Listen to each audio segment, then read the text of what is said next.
need to go, I said. If I don't pass my exams, then I'll have to go back to school for another year, and I really don't want to. Still planning to do your bit for the war effort? Patty said. I rolled my eyes. I am longing to do my bit, I groaned. But how can I leave my mother? Patty looked sympathetic. She's getting better. She is, I said uncertainly. I suppose. I'm going to join the Land Army, Patty said, even though she told me that about 20 times already. Come with me? I screwed my nose up. I don't want to dig fields or make pots of tea, I said. I want to be a spy, sneaking behind enemy lines to bamboozle the Nazis. Bamboozle? Patty said. How are you going to do that? I raised an eyebrow in what I thought was a mysterious manner.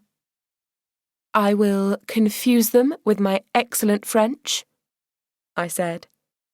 I really did speak good French, because I'd learned from my grandmother, who was from Paris. Oh, really? Patty said. Peut-être. Well, bonne chance with that. Patty stuck her tongue out at me and slid off the wall too. I'll see you tomorrow. À demain, I said, waving at her over my shoulder. With the Americans all having passed, I thought about clambering over the wall into the grounds of my house, but the drop was much higher on the other side, and if my mother saw me, I would be in trouble.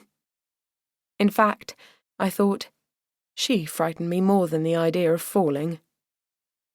So I began walking towards home, along the road our visitors had whizzed along, though I was going in the opposite direction.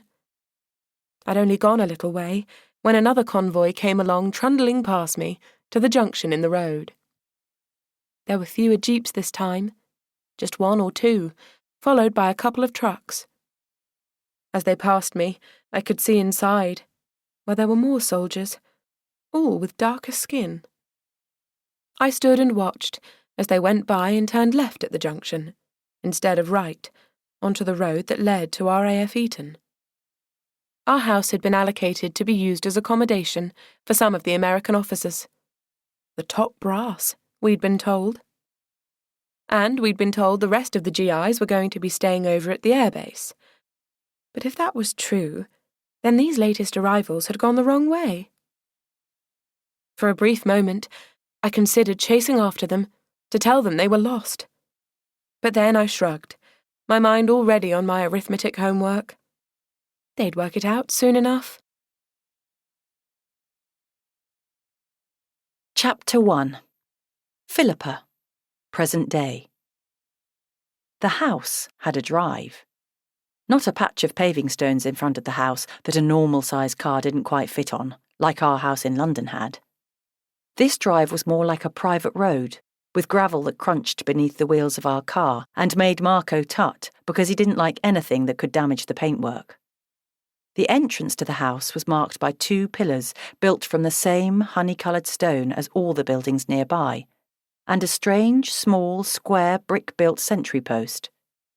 In the summer we can hold events in the garden and sell ice cream from that funny wee building, Marco said, slowing down to stop the gravel flying up.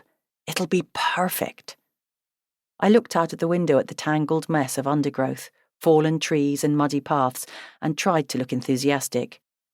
Definitely, I said. Marco pulled up outside the house next to a dirty black SUV, and we got out of the car, stretching after the long drive. Here we are then, he said. He put his arm around me. A new start. An exciting new start, I agreed, firmly, almost as though I was trying to persuade myself. Mr. and Mrs. Costello? A man in a 3-piece suit got out of the SUV, grinning broadly but unconvincingly. That's us, I said. Philippa and Marco. Graham Hodgson. He reached out and shook my hand. Hodgson and Dobbs estate agents. He turned to Marco and shook his hand too. Ciao, he said. Welcome to Honeyford House. Benvenuto. Marco pushed his dark